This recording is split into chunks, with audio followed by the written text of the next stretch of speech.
AP మంత్రి సవిత మీడియాతో మాట్లాడుతున్నారు, అలాగే చూద్దాం. గుణపాఠం చెప్పారు, మరి మీకు ఇంకా బుద్ధి రాలేదు.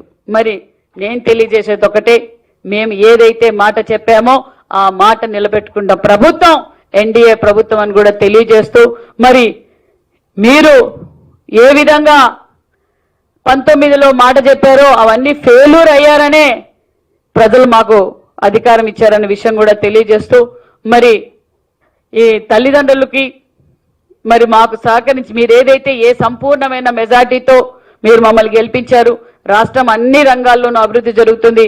ముఖ్యంగా ఈ కష్టకాలాల్లో ఈ తల్లి వందనం ఇవ్వటం నిజంగా చాలా బాధ్యతంగా మా ఇవ్వగల అన్యత విద్యాశాఖ మంత్రి నారా లోకేష్ బాబు గారు తీసుకున్న నిర్ణయం ప్రజలు రాష్ట్ర వ్యాప్తంగా తల్లిదండ్రులలో కళ్ళల్లో ఆనందం కనిపిస్తుంది. భావి తరాల భవిష్యత్తుకి ఇది ఒక మంచి పునాదులు. ఇంట్లో ఎంతమంది ఉంటే అంతమంది పిల్లలకు తల్లి వందనం అందడం చేయడం చాలా ఆనందంగా ఉంది. పిల్లలు కూడా తల్లిదండ్రులు కూడా చాలా మంది మాకు వాట్సాప్ ద్వారా కావచ్చు అనేక సార్లు కృతజ్ఞతలు చెప్పడం చాలా సంతోషంగా ఉందన్న విషయం కూడా తెలియజేస్తూ, మరి జగన్మోహన్ రెడ్డి గారు సవాలుకు సిద్ధం కావాలన్న విషయం కూడా తెలియజేస్తున్నాం.